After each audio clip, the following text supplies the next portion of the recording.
Welcome back to Inside the Philippines.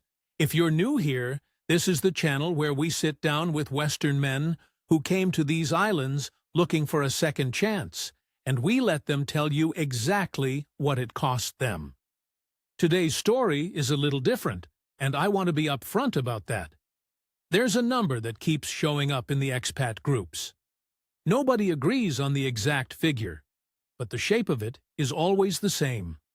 A lot of men arrive in the Philippines with a plan, a budget, and a suitcase, and a surprising number of them are gone inside 2 years.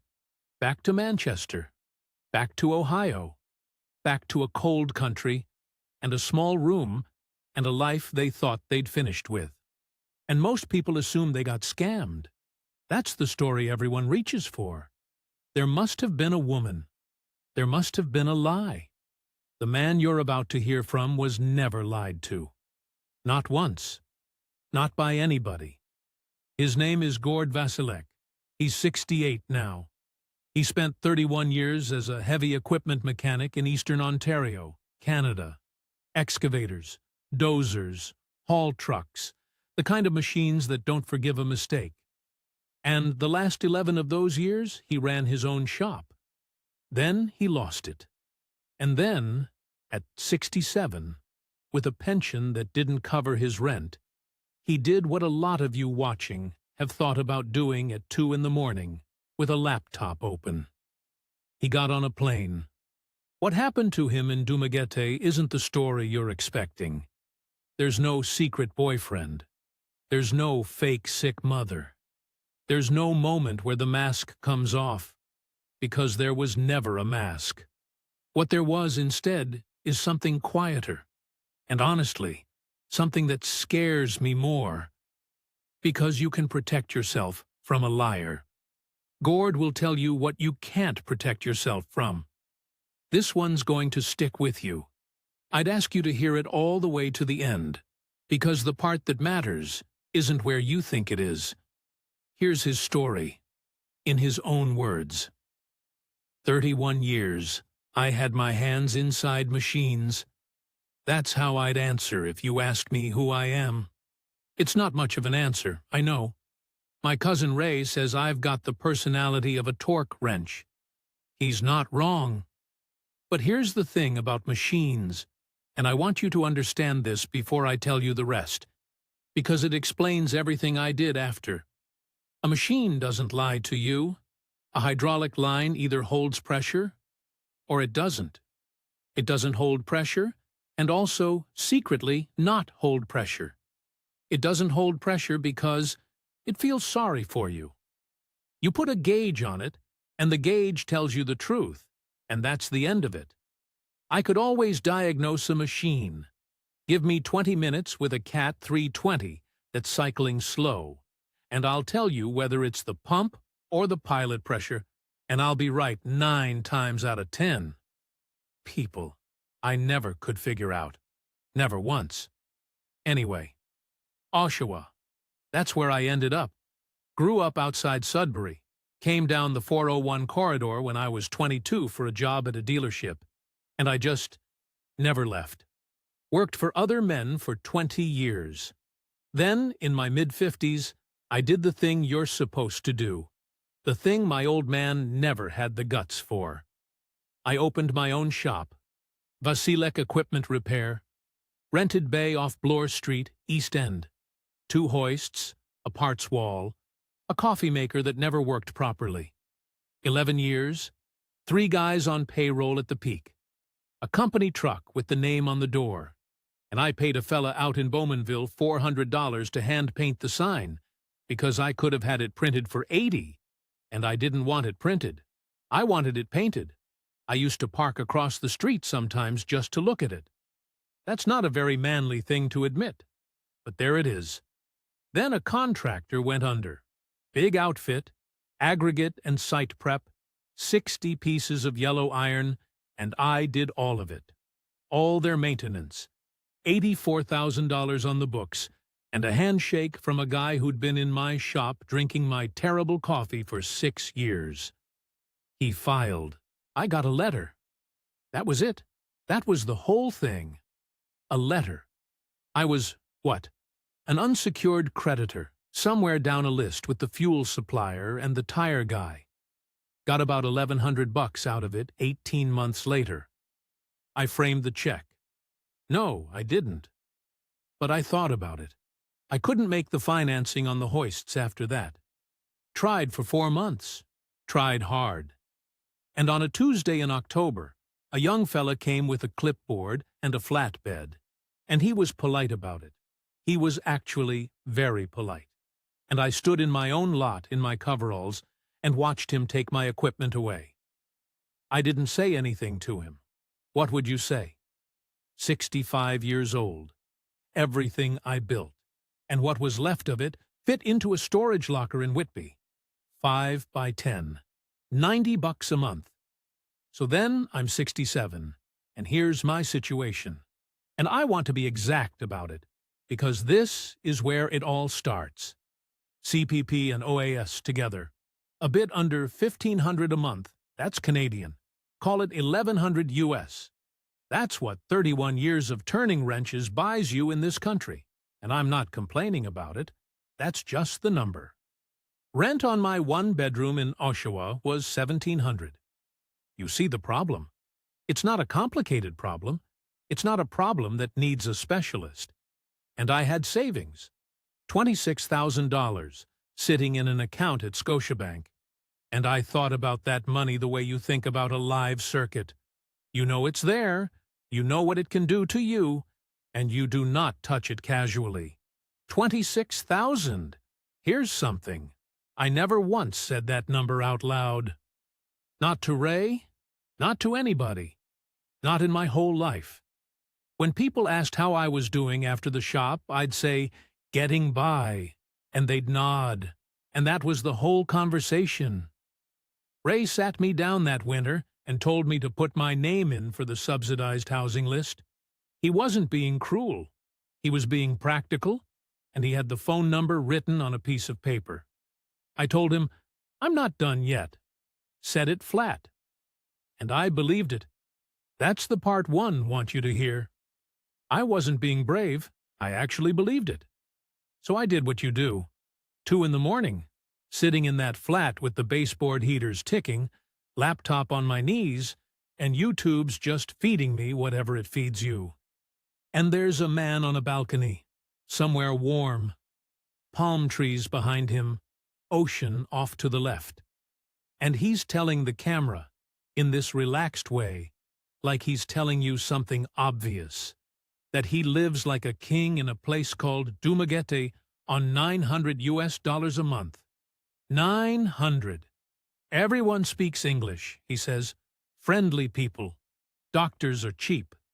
You'll never be cold again. And I sat there, and I watched it twice. And then I did the thing I always do, the only thing I know how to do when a problem gets in front of me. I opened a spreadsheet. I want to tell you about the spreadsheet, because the spreadsheet is where I made my mistake, and it wasn't the mistake anybody thinks. I spent 3 weeks on it. 3 weeks. I spec'd it out the way I'd spec a rebuild. You don't guess, you don't round, you go and you find the actual part number and the actual price, and you put it in the column. Rent, 35,000 pesos a month. That's about 850 Canadian. I found that on a Facebook group, an expat in Dumaguete posting his condo, and I thought, right, that's the real number. That's not the salesman's number. Turns out it wasn't the real number either. Turns out that's the Kano number, the price you pay for having a white face and no idea what anything costs. Filipinos in that same building were paying maybe 15, but I didn't know that yet. Food, 10,000, electricity, 5, and I built in extra because I read about the aircon. Visa runs, health insurance, which I couldn't get at 67 at any price that made sense, so I put in a line for cash and moved on. And I'd rather not talk about how stupid that was. And then I put in a contingency line, 10%. And I labeled it. And I'm not making this up. I labeled it Slack. in capitals. Because that's what you do on a job. You leave slack in the line so the boom can move without tearing something. It closed. The spreadsheet closed with room. $200 a month left over. And I remember sitting there at the kitchen table at 11:30 at night, looking at that number and feeling something in my chest let go for the first time in 2 years. Paper's a wonderful thing. You can put anything on paper. It'll hold whatever you write on it. It is not, however, a load-bearing material. I'd like that on a plaque somewhere, I told Ray. Nobody else. There wasn't anybody else, if I'm honest. You lose a business, you find out fast how many of your friends were actually just suppliers. Ray said what you'd expect. He said, "What if it doesn't work out?" And I said, "Then I come back." I never asked myself with what. Sold the truck. F-250, 280,000 on it, got 11 grand, which was probably fair. Moved the storage locker in Whitby into a smaller storage locker in Whitby, 5 by 5 instead of 5 by 10, which cost me a Saturday and a small piece of my soul deciding what a man throws out. I kept my father's level. I threw out my wedding photos. Make of that what you want. One way to Manila. Then the little Cebu Pacific hopped down to Dumaguete, one of those planes where you walk across the tarmac and the heat comes up through your shoes. February, I stepped out of that airport at Sibulan, and the air just put its hands on me, like walking into a room where somebody's been ironing. Diesel and something sweet, frying and burning trash somewhere off in the fields, and it was 32 degrees at 9 in the morning, and I stood there in a Canadian Tire fleece with 2 suitcases and my tool bag. Yeah, I brought the tool bag. 31 years of sockets, and I could not leave it in Ontario. Ray said, "What are you going to fix down there?" And I didn't have an answer, and I brought it anyway. Cost me $80 in excess baggage. Best $80 I've ever spent, as it turns out. But that's later. I'm getting ahead of myself. The first weeks. I'll be honest about the first weeks, because you can't understand the rest if I'm not. It was good. It was so good. Rizal Boulevard at 5:30 in the evening, the sun going down over Negros Oriental, and the whole seafront out walking. Families, students from Silliman, old men playing chess on the wall, tricycles farting past, that little 2-stroke noise, and the drivers all calling, "Sir? Sir? Ride?" And me saying, "No thanks, no thanks, I'll walk." Kids on the basketball court behind the church, playing under one working floodlight. Somebody's karaoke coming out of a house 3 streets over, doing My Way badly, at 11 at night. Roosters at 4 in the morning. Roosters at 4 in the morning, who did not care that it was 4 in the morning. And warm.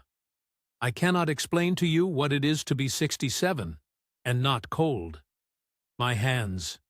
My knuckles are wrecked, 31 years of them.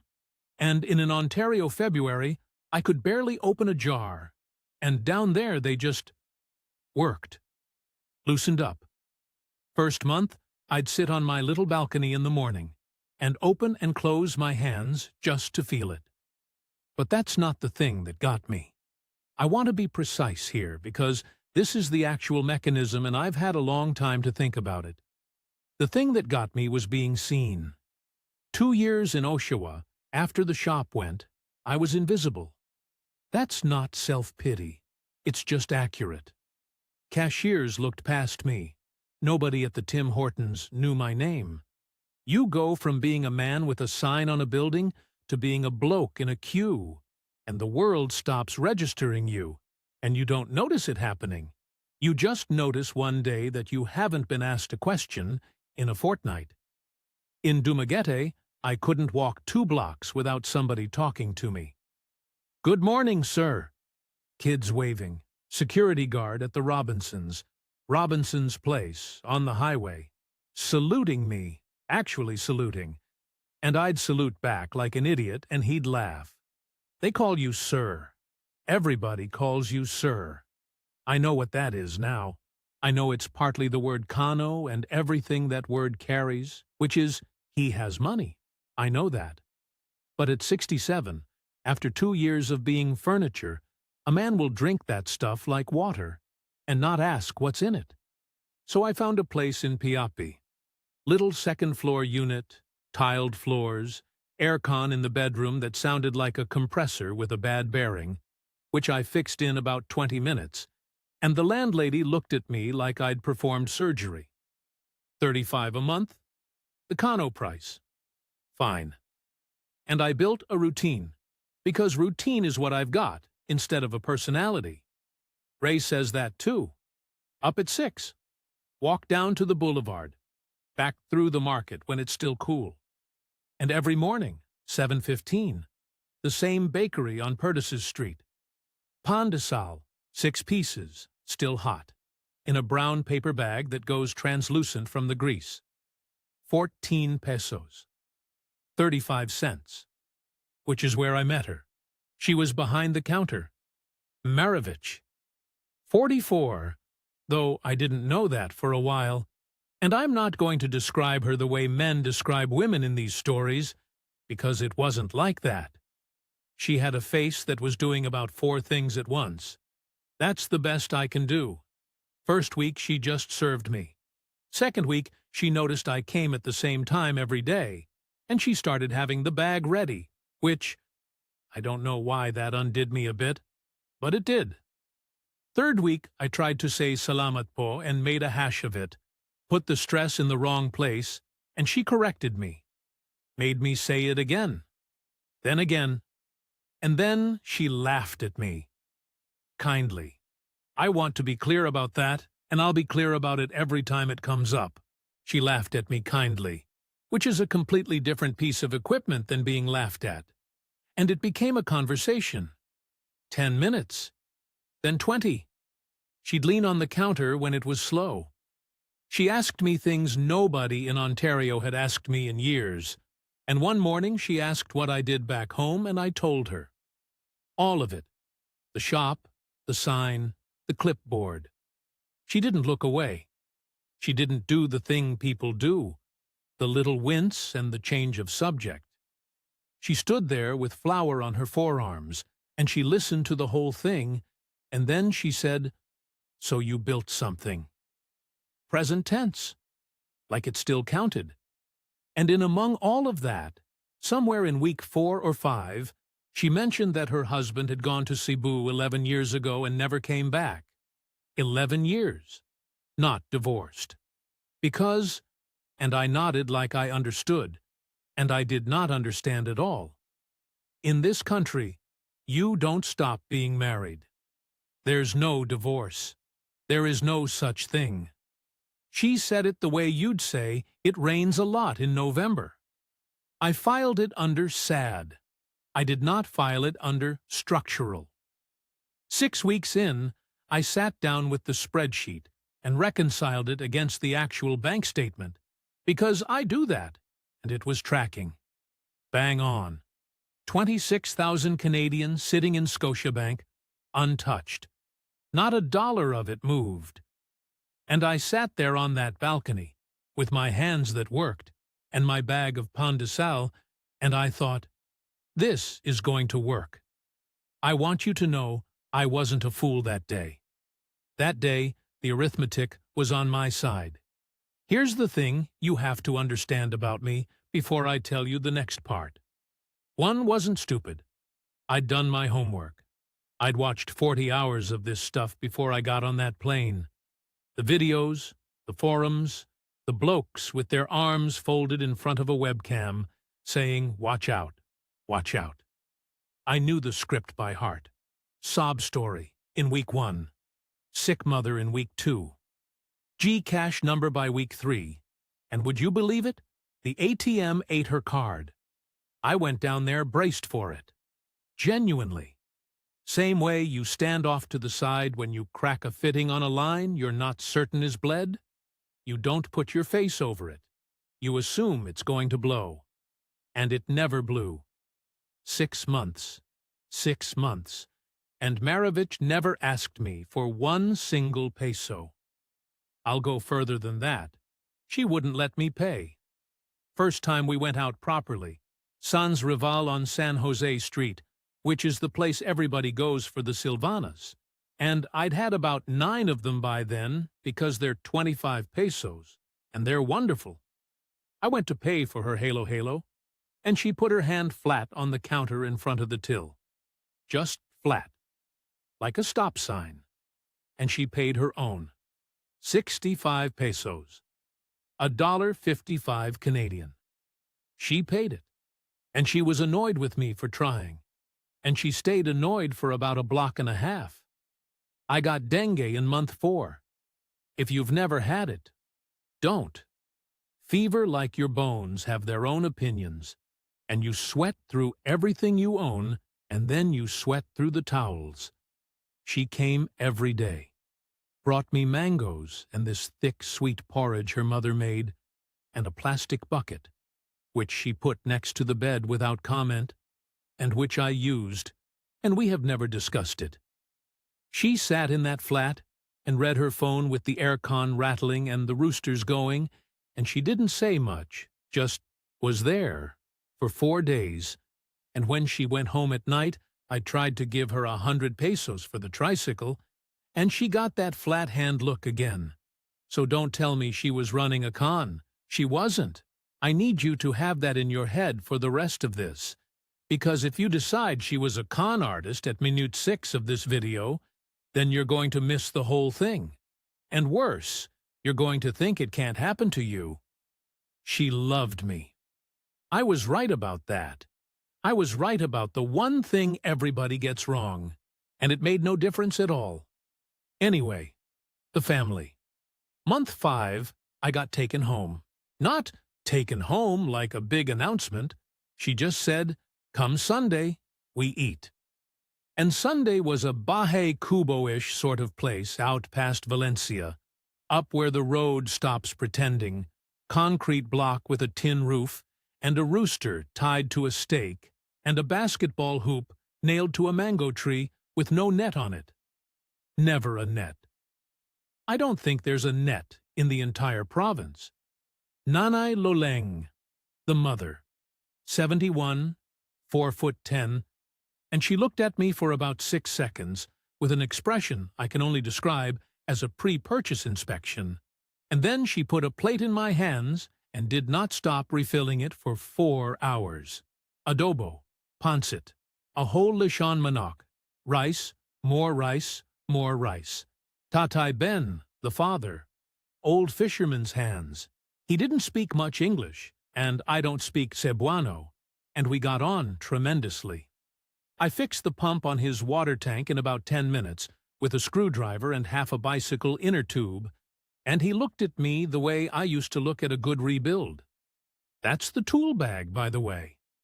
That's what the tool bag was for. $80 in excess baggage, and it bought me a place in that family faster than any amount of money would have. 3 siblings, and then just kids, nieces, nephews, cousins, kids I could not account for, and every one of them calling me Tito Gord within about 20 minutes. Tito, uncle. Nobody asked me if I wanted to be an uncle. I just was one by about 2 in the afternoon, with a 4-year-old asleep on my leg. They took me to Mass. Cathedral, in the square, Sunday morning, the whole family in 1 row, and Nanay Loleng holding my elbow going up the steps like I was the one who needed help. I'm not a church-goer. Haven't been since my mother died.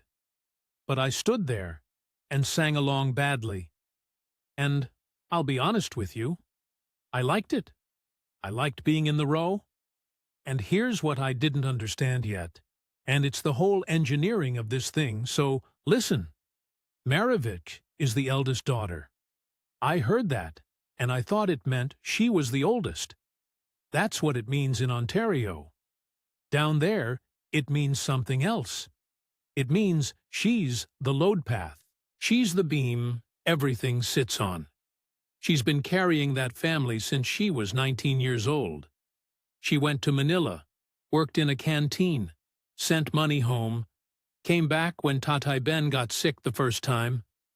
Her brother went to Saudi for 6 years, construction, and came back with nothing because he got shorted on the last 2 years and couldn't do a thing about it.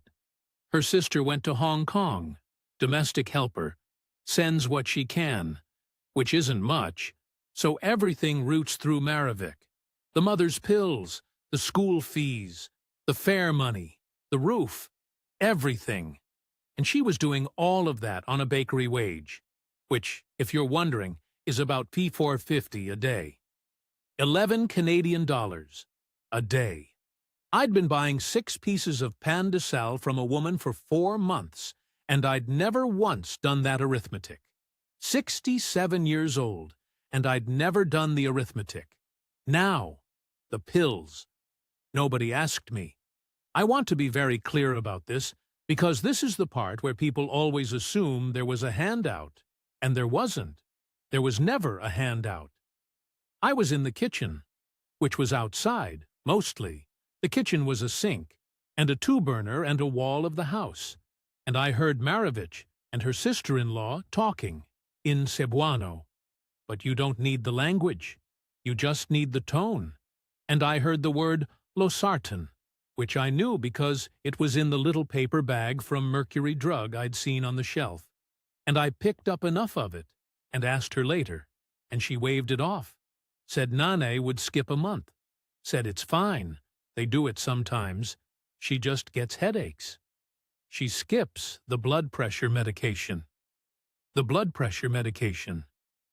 $2,400 a month. That's $60 Canadian. That is 1 lunch and a coffee in Oshawa. That is less than I was paying for my storage locker in Whitby, which I want you to sit with, because I was paying $90 a month to store a table saw I hadn't used in 3 years, while a 71-year-old woman skipped her blood pressure pills. So I offered. She said no. I said, I'm doing it. She said no. Gord, seriously. Twice. She said no twice, and she meant it both times, and I want that on the record. And then I insisted, because I'm the kind of man who insists. And she went quiet and looked at me and said, You don't have to do this. And here's my whole life in 1 sentence. I heard that as permission. She was giving me a door. She was standing there holding a door open for me, and I walked past it and set up an automatic monthly transfer on GCash. $60. It was nothing. It was genuinely nothing. And I have to be honest with you about how it felt, because if I lie about this, the rest of the story doesn't make sense. It felt fantastic. 3 years. 3 years of being a man things happen to. A man with a letter from a lawyer.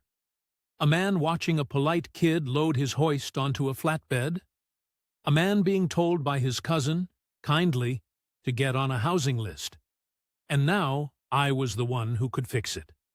$60 a month, and an old woman gets her pills, and everybody at that table looks at me, and I am, for the first time since the sign came off the building, useful. You cannot put a price on that, which is a hell of a thing to say, given what happened next. I've thought a lot about how to explain what happened over the next 6 months, and the only way I can do it is with a beam. Stay with me. You've got a structure. Loads come down through it. The roof, the snow, the weight of everything above. And they all find a path down to the ground. That's the load path. Every load finds a path. It has to. It doesn't have a choice. Now, you put a new beam in, strong one, and you don't announce it, and nobody sits down and decides anything, but the loads find it. They just find it. Because that's what loads do. 6 months later, everything above is sitting on your new beam, and nobody in the building could tell you exactly when that happened. That's what I was. I was a beam, and once a family finds out a beam holds, they build on it. The nephew was Jomar. Marovich's sister's boy, 19, and he was doing a business course at Silliman, which, if you don't know, it is the big university right there in Dumaguete, the one with the old wooden buildings and the acacia trees, and it's not cheap by provincial standards. P18,000 a semester, about 450 Canadian. He was going to drop out. Nobody told me that. Nobody sat me down and said, Tito Gord, Jomar is dropping out. I found out because he stopped being at Sunday lunch, and I asked, and I got the shrug. That Filipino shrug, smiling, apologetic, closes the topic. And I kept asking. Because I don't read a room. That's another thing about me. And eventually, somebody said he's helping his father now. And the way they said it, I understood. $450. Do you know what I've spent $450 on? I once spent $450 on a set of snap ring pliers I used 4 times. So I offered. And Marovich cried. Not performance crying. She turned around and faced the sink so I couldn't see, which is worse, and she said no. And she said, we will find a way. And she said, Gord, this is not your family. And you know what I heard? I heard proof. I heard, this woman is not taking advantage of me. Look how hard she's fighting me on this. Her refusal was the exact thing that made me push through her refusal. That's the trap. That's the whole trap, right there. A woman with any decency in her will say no first. And a man like me will hear the no and think, ah, safe, and reach for his wallet. I paid the semester. Jomar came back to Sunday lunch. He hugged me. 19-year-old kid hugged me in front of everybody, and I want you to know I would pay it again. Even now, I would pay that one again. Now, utang na loob. You'll hear that phrase in every video about this country, and it always gets explained the same way, like it's a scam. Debt of gratitude. Sounds sinister when you say it like that. Sounds like a collection agency. It isn't. I'll tell you what it actually is, because I lived in the middle of it for a year. It's a load rating. It runs both ways. Tatay Ben fixed my landlady's cousin's roof for nothing because that cousin's brother had lent him a boat once in 1997. That's utang na loob. Nanay Loling sends food to a neighbor who once sat with her in hospital. Nobody's keeping ledgers. It's just the debt exists, and it never fully clears, and it's the reason a family that has nothing doesn't starve. And here's the part that took me far too long. When I paid for Jomar, in their eyes, I didn't become a donor. I became family. And family gets asked. Being asked is not an insult in that culture. Being asked is a compliment. It means you're inside. The people they don't ask are the strangers. Nobody in that house ever thought they were taking from me. They thought they were including me. And I've never in my life been able to explain to anyone how much I wanted to be included. So the requests started, and they didn't come from Marovich. That's important. They came from around her. A cousin needs $1,500 for a birth certificate from the municipal hall. Somebody's kid needs shoes for school, P800. A brother-in-law's tricycle needs a new chain, P600. The christening, where I was made a ninong, a godfather, and I did not understand until afterwards that being a godfather in this country is not a photograph. It's a subscription. Gcash, little ping, 200 pesos here, 1,000 there. Individually, nothing. Individually, it's $5, it's $25, it's a coffee. Who cares? I stopped adding them up around month 9. I want to be honest about that. I didn't lose track. I stopped adding them up. There's a difference, and the difference is the whole story. Then, Tatay Ben's gallbladder. He'd been off his food for a fortnight, going gray, and being a fisherman he did what fishermen do, which is nothing. Then one night he went down in the yard, and they got him to the hospital in Dumaguete, and it was gallstones. infected, and it had to come out. 140,000. 3,500 Canadian. PhilHealth, that's the government insurance, covered a slice. Not a lot, maybe a fifth. And the rest is cash, up front. And I mean that literally. In that hospital, you do not go to theater until somebody has been to the cashier's window. There's a window. There's a queue at the window at 11 o'clock at night. And I stood in that corridor.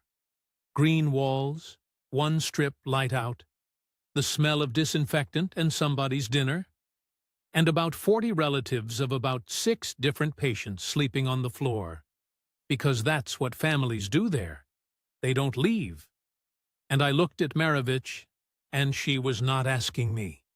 She was on her phone doing sums with her sister, trying to get to 140,000 pesos out of a bakery wage and a domestic helper in Hong Kong. There was no other money. That's what I need you to understand. There was no rich uncle. There was no loan. There was no plan B. There was me. So I paid it. Right there, at the window, on my Scotiabank card, and the machine took 4 tries. And afterwards the whole family, in that corridor, at midnight. Nanay Loling took my hand and put it against her forehead. Mano po. It's a blessing thing. You do it to elders, and she did it to me. And I'm 67 years old, and I had to go and stand outside by the ambulance bay for a minute. Nobody lied to me.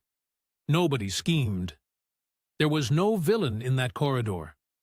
I told myself a good man helps. I told myself I'd do it for my own family, wouldn't I? I told myself, that's what savings are for. What am I saving it for? A funeral? That was the summer a bloke at the Why Not bar on Rizal, one of the expats, red face, Guinness, been there 11 years and hated every one of them, leaned over and said to me, "You know you're the ATM, right?" And I got up, and I left half a San Miguel on the bar, which if you knew me, you'd understand. He didn't know Maravich. He didn't know Jomar. He'd never stood in that corridor. He was right, obviously. He was right, and he was also completely wrong. And I've never worked out how a man can be both, but he managed it. Anyway, I didn't open my banking app for 11 days after that. 11 days. And when I did open it, I didn't look properly. I looked at the balance the way you look at a rash. Quick, sideways. Right, still there, moving on. That's month 13.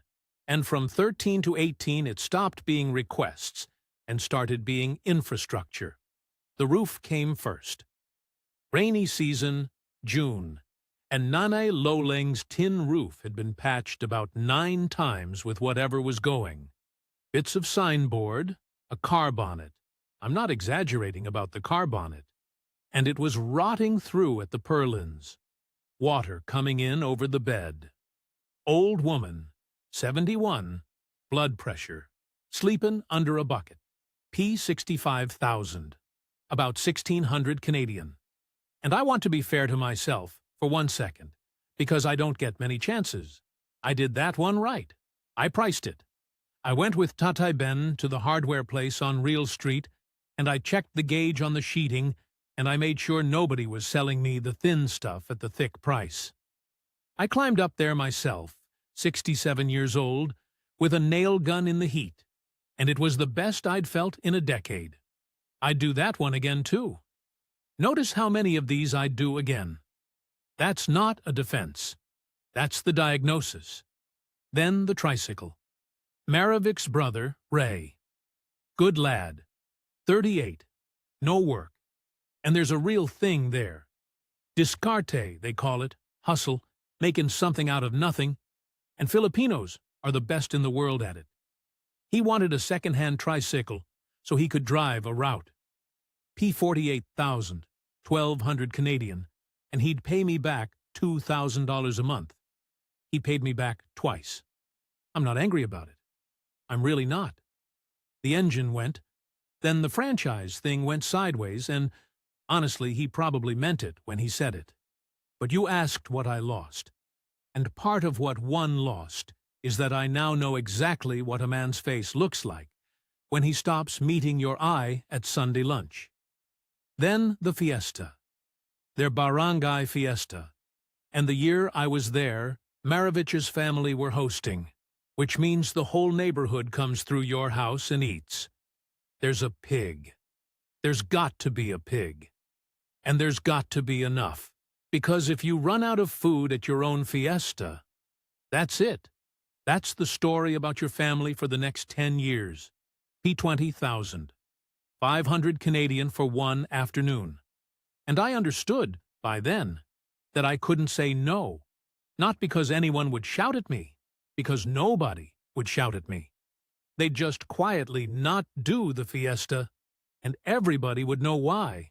And Marovich would have to stand in that church square with her face on and take it. Saving face. It's in every one of these videos, and it's always presented as some kind of manipulation tactic. And it isn't. It's just what it costs to be somebody in a small place. And I paid it. I paid it without one word of argument. Then Tatay Ben went back in. Complications from the gallbladder. Infection. A second operation. 12 days in the ward with the family sleeping on the floor around him. P90,000. 2,250 Canadian. And I want you to hear how I found out. Marovich didn't call me. Her sister called me. Her sister called me because I was the one you called about the money now. That was my position in the family. I wasn't Marovich's boyfriend anymore. I was accounts payable. So, month 18, Sunday afternoon, Marovich's at her mother's, and I sat down at that plastic table on my balcony in Piapi, with the aircon dripping and the karaoke going somewhere down the street. Somebody murdering Total Eclipse of the Heart, which is the second most popular song in that country after My Way. And I opened the spreadsheet. The actual one. Not the balance. The whole thing. I hadn't touched it in 11 months. Gallbladder, 1 and 2. The roof, the tricycle, the fiesta. Jomar, 3 semesters now. The pills, every month, automatic, $60, never a gap. And then a column I had to build fresh, the little ones, the Gcash pings, and I went back through the app, and I added them up one by one, and it took me 2 hours. $19,000. 19,000 out of 26. And the run rate. That was the part that got me. That's the part a mechanic actually understands. Forget the balance. Look at the flow. I was going out at about $1,900 a month, all in, and I had $1,500 coming in. $400 a month, backwards. Forever. I was 67 years old, sitting on a balcony 400 meters from the ocean, doing arithmetic that said I had about 18 months of existence left in the bank. And the thing about numbers, I've said this, the thing about numbers is they don't lie. They just sit there. They don't apologize. They don't explain. They don't say, well, but the roof was leaking, gourd. They just sit on the page being true. I closed the laptop. Now the marriage thing. I'll do this quickly because it makes me feel stupid. We'd talked about it. Not seriously, not on one knee, but the way you do when you're 2 people over 40 who are, apparently, together. And every time it came up, she'd go quiet. Because she's married. She's been married since she was 24 to a man who went to Cebu 11 years ago and has, as far as anyone knows, another family there now. And there's no divorce in the Philippines. None. It's the only country on earth apart from the Vatican.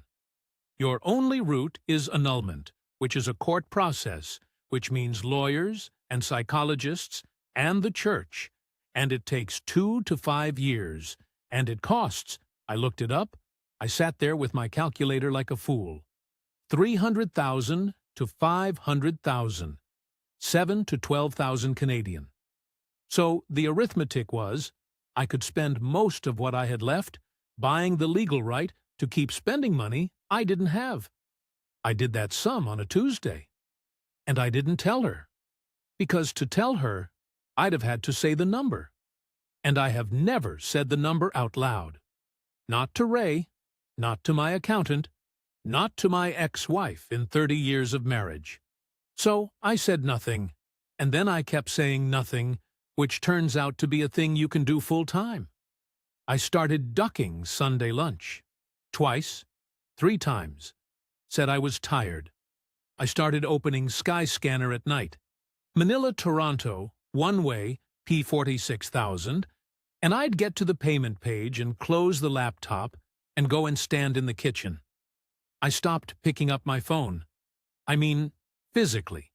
I'd hear the Gcash ping, and I'd get this thing in my chest, this little jolt, and I'd leave it face down on the table and go and clean something. I cleaned that flat like a lunatic. 67 years old, scrubbing grout at 11 at night so I wouldn't have to look at a phone. And I rehearsed it. God, I rehearsed it. In the shower. Every morning. Maravich, I need to tell you something about my money. 40 times. 50. I'd get the first sentence out to the tiles, and then I'd stand there with the water going cold. And then she'd come round in the evening with mangoes, and she'd sit on the end of the bed, and she'd look at me, and she'd say gently, "Gord, is something wrong?" And I'd say, "No, no." Cheapest word in the English language. Cost me everything. The fiesta was in November. Not the one I paid for. That was the family's turn to host, back in the summer. This was the big one, the barangay's patron saint, and half the province turns out. Basketball tournament in the covered court. A stage with a sound system big enough for a stadium, playing to about 40 people. Kids everywhere. Somebody's grandmother asleep in a monoblock chair in the middle of all of it, completely serene, dead to the world. And lechon, a whole pig on a spit, turning over coals since 5 in the morning, and by 2 in the afternoon, the skin on that thing is like glass. I was standing near the gate with a paper plate. Warm San Miguel in the other hand, because there was no ice left by then, and nobody minded. Sweating through my shirt. Content, actually. That's the thing I want you to understand. I was content, right up until the moment I wasn't. And Ernesto came over. Ernesto's the brother-in-law, Maravich's sister's husband. Lovely man. Genuinely, one of the kindest men I've ever met. He'd once walked 2 kilometers in the rain to bring me a spanner I'd left at their house because he thought I'd need it.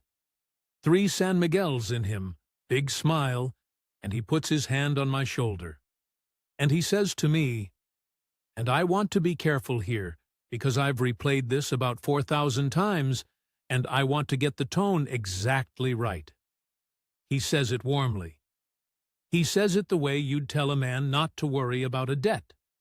He leans in, and he says, "Tito Gord, don't worry, huh? When the money is finished, we will still be your family." And then he squeezed my shoulder, and he laughed, and he went off to get more rice. He meant it as love. I need you to understand that, because if you hear that line, and you think it's a threat, or a slip, or some kind of mask coming off, you've misunderstood everything. It wasn't a mask coming off. It was the exact opposite. It was the kindest thing anybody said to me in 18 months. He was telling me, "You're not a wallet to us. Even when it's gone, you're ours." And what I heard was a structural report, because there was a word in that sentence, wasn't there? When, not if. That family already knew. Every single one of them, at some level, knew the money was finishing. They'd watched the beam start to deflect, and they'd looked at each other and thought, "Ah, poor Tito Gord." And they had already, in their hearts, forgiven me for it. They'd already made their peace with the end of my money, and decided to keep me anyway. I was the only person at that fiesta who hadn't looked at the numbers. I put the plate down on a wall. I don't remember leaving. I walked home. It's about 40 minutes, and I did it in the heat. And I remember passing the Mercury drug on the corner and thinking about the Losartan, that little paper bag, and having to stop for a second. Got back to the flat. Sat down at the plastic table on the balcony. Opened the app. 5 weeks since I'd looked. And I made myself look properly this time. No sideways glance. The whole thing. Every line. $7,140. Canadian. That was it. That was 31 years. And I did the thing I do, because it's all I've got. I ran the numbers. 1,500 coming in. 1,900 going out. 7,000 in the tank. 18 months, roughly, before I'm at zero. And I'm 67. And on the actuarial tables I've got, what, another 12, 15 years of being alive to pay for? I sat on that balcony until it got dark. Karaoke started up somewhere. The tricycles going past on the main road. And I tried to diagnose it, because that's what I do. That's the only thing I've ever been any good at. You find the fault, you fix the fault. And I couldn't. Because nothing was broken. That's what I want you to sit with, if you take one thing from this. There was no fault. Every component performed exactly as designed. Maravich loved me. Nanai Loling needed her pills. Tatai Ben's gallbladder had to come out, or he'd have died in that yard. Jomar deserved his education. That roof was letting the rain in. Every single one of those things was true. Every one of those decisions, taken alone, was the right decision. A good man would have made every one of them, and they added up to a 67-year-old man with $7,000. There's no villain. Look for one. Go on. There isn't one. Well, there's one. 8 days. 8 days I said nothing. Went to Sunday lunch and ate and said nothing. Fixed the pump on the water tank again and said nothing. Maravich asked me twice if I was ill. And on the 8th day she came round in the evening, and she sat down on the end of the bed. And she'd brought mangoes. She'd stopped and bought mangoes on the way. And she said, "Gord, you have to tell me." So I told her. I told her about the shop. The sign I paid $400 to have hand-painted. The 84,000 and the letter. The polite young fella and the flatbed. The storage locker in Whitby, 5 by 5, $90 a month. And then I told her the number. Out loud. First time in my life.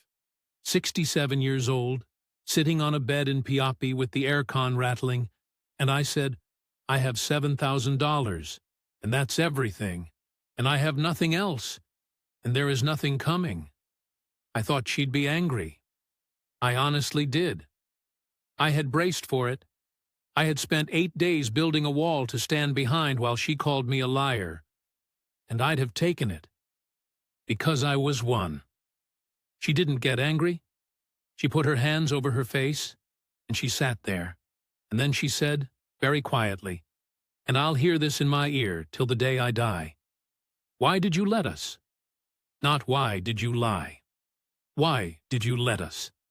And then she started crying, properly, the way she wouldn't let herself in front of anyone, and she said, through it. She said, we would have stopped. Gord. We would have stopped at Nanai's medicine. We would have stopped at $60. We would have found another way, she said. We always find another way. That's what we do. That's what we have always done. But you never said. And she looked at me and she said, you let me think you were a rich man for 18 months so that you would not have to be ashamed. There it was. You want the villain? There he is, sitting on the bed, 67, useless hands in his lap. She wasn't devastated about the money. She was devastated that I'd chosen my pride over her, that I would rather bleed out quietly than say 2 words in front of a woman who loved me, that I'd let her family take from a man who had nothing, and let them do it in good faith, and let them find out afterwards, which in that culture is a humiliation you cannot repair. They'd been taking food off a poor man's plate and calling it love, and they hadn't known. And I had. I did that. Nobody did that but me. And the worst part, the part one still can't sit with, is that she was right that they'd have stopped. I know they would have. That family has been finding another way since 1997. All I had to do was say the number. We had 6 weeks after that. I want to tell you about them because they weren't what you'd think. They were good. That's the strange part. Once the thing was said out loud, once she knew, we were easier. We ate at the Carinderia round the corner instead of anywhere nice. 40 pesos for rice and adobo. And she stopped bringing me mangoes, because mangoes cost money, and I told her that, and she laughed at me. Kindly. She went to her family, and she told them. All of it. And I don't know exactly what she said, because she wouldn't tell me, and I think it cost her something. Face, in front of everybody. But the requests stopped. Just stopped. Like a tap. And Nane Loling, next Sunday, put a plate in my hand and did not stop refilling it, and nobody said a word about any of it. And that's how they forgave me. That's how they do it. Nobody says anything. You just get more rice. The Gcash pings stopped. The phone went quiet, and I still had to leave. That's the thing. The love was fine. The love had never been the problem. But I was 67 with $7,000 in a country where I could not legally work, could not get insurance, and had no route to a visa that didn't cost more than I had. The SRRV wants a deposit, 10,000 US on the low end, and I had 5. Marriage visa's off the table because she's married to a man in Cebu and will be until somebody finds 300,000 pesos and 5 years. So I'd have been 69, doing a visa run every few months, watching the number go down, waiting to become an emergency in a family that had just spent 18 months being mine. No, I've been the bloke everyone has to worry about, not doing that twice. I left in March. Same 2 suitcases, same tool bag. She drove me to the airport at Sibulan. It's 15 minutes up the coast road, past the sari-sari stores, and the kids in the road and the sea flat and silver on the right, in her brother-in-law's van, and neither of us said one useful thing the entire way. I talked about the van. I actually talked about the van, the wheel bearing, told her it needed doing, told her not to let anyone charge her more than 2,000 pesos for it. That's what I said to her. At the end, wheel bearing. And at the gate, she didn't cry. She's the eldest daughter, and eldest daughters don't. She just held on to my arm for a second, and then let go, and turned around, and walked out through the doors into all that light. That's the last picture I've got. I live in my cousin Ray's basement in Peterborough now. It's fine. It's actually fine. It's got its own door, and Ray's a decent man and doesn't say anything about it, which is the highest form of Canadian kindness. I do warranty work on skid steers 3 days a week for a dealer out on the highway. 68 years old, and the young fellas there call me the professor because I know why things fail. My hands still know things. In February, they seize up again, and I have to run them under hot water for 10 minutes before I can hold a socket. And I do that. And then I go to work. The money holds. That's the whole review. 1,500 a month in. And I live on less than that now. and the 7,000 hasn't moved in a year, which is more than I could say before I left. So make of that what you want. I call Marovich on Sundays, 10 in the morning here, 10 at night there. Messenger, and the connection's terrible, and she holds the phone too close to her face, like every Filipina over 40. She's still at the bakery. Nanay Loling's still taking her pills. Jomar's working now. He graduated. He pays for them. And I want you to know that when she told me that I had to put the phone down for a minute, she's still married to a man in Cebu she hasn't seen in 13 years. I'm still married to nobody. Neither of us has any idea how that ends, and neither of us has 300,000 pesos to find out. So we talk about the weather, and Ray's dog, and whether the tricycle's fixed. Right. The thing you clicked on. The title. The retirees pulling the plug. The ones packing up and going back to Winnipeg and Brisbane and Hull after 18 months. Most of them weren't scammed. I want to say that clearly, because the internet will tell you otherwise. The internet loves a wicked woman. It's a much better story. They weren't scammed. They ran out of money. And they ran out of money because they budgeted for a life and got adopted by a family. That's the whole thing. That's the entire mechanism. You do the sums for rent and food and San Miguel, and then a woman loves you, and a woman's family comes with her, and that family has an old mother and a sick father and a nephew who's clever and a roof with a hole in it, and none of that is on your spreadsheet. Can't be. There's no line for it. A family is not a line item. Nobody on a balcony on YouTube tells you that the real cost of living in paradise isn't the rent. It's everybody who ends up loving you, and everybody they love. And here's the harder one, the one I've had a year in a basement to work out. It wasn't her discarte that did me. It wasn't their culture. It wasn't utang na loob. It wasn't a scam. It was that I couldn't say 2 words. I can't. That's it. That's all it would have taken. Month 1, $60. And I say, Maravich, I can do this. But you have to know, I'm not a rich man. This is most of what I've got. She'd have stopped. That family would have stopped. They'd have found another way, because that's what they've done since 1997. I'd have had the money, and I'd have had her. I could have had both. Instead, I sat there being proud in a language nobody could hear, and I bled out politely, and I called it love. So, what would I tell a man about to get on that plane? Not, don't go. I'm not going to say that. Best 18 months of my life, and I'd take them again. I'd tell him this. Say the number out loud. Before you go. To somebody. If you can't say it, you can't afford the trip. That's Gord. He asked me to keep his cousin's town out of it, and I've done that. Everything else, he wanted said.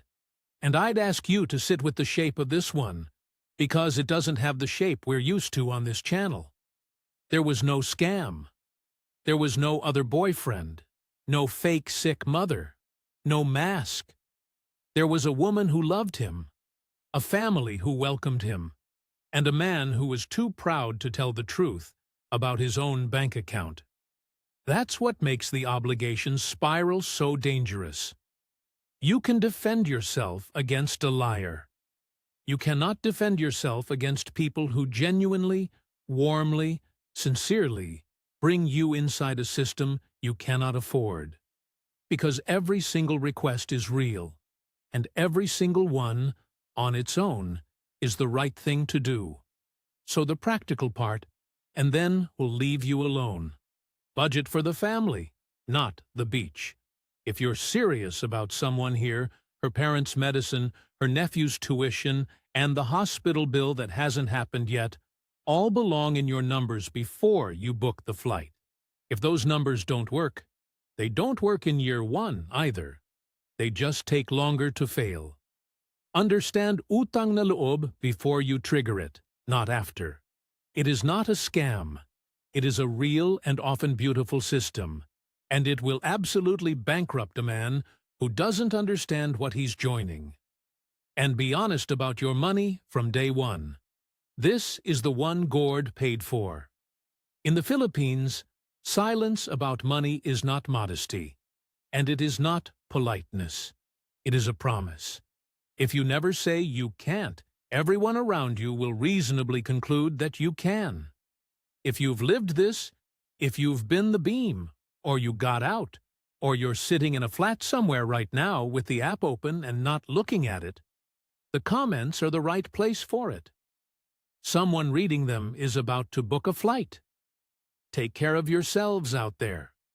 This has been Inside the Philippines.